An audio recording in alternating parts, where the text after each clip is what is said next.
Aku ni dah lama tak main futsal. Jarang lah aku main futsal lah kan. Adalah mungkin setahun kurang dari 10 kali lah. So aku decided untuk beli Mizuno Morelia Sala Japan Indoor. It's not really a new model, not really a new colour. Tapi aku just rasa macam alang-alang aku go all in for Mizuno, why don't aku beli Mizuno je kan. So Mizuno ni of course seperti biasa, K-leather, kangaroo leather dia yang sangat lembut dekat depan ni. Tapi dia also ada sweet punya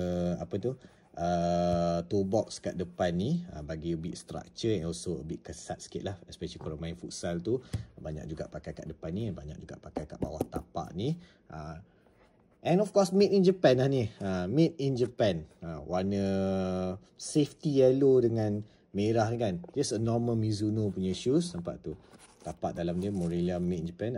Kalau kau beli any Morelia made in Japan, memang tapak dia standard macam inilah. Also ada dia punya foam dekat sini untuk bagi cushioning sampai ke bawah ni. Nothing much that aku boleh say about this shoe lah. Sebenarnya aku tahun lepas sama ada nak beli Mizuno Morelia Mizuno Morelia Sala Japan ni ataupun Disporte.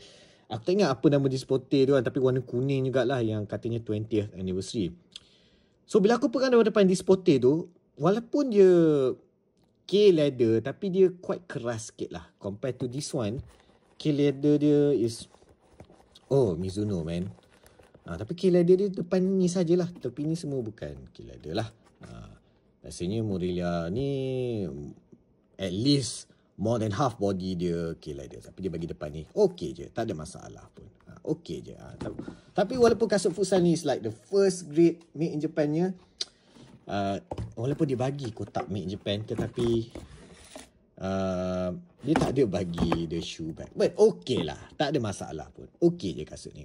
So what do you guys think about Mizuno Morelia Sala Japan?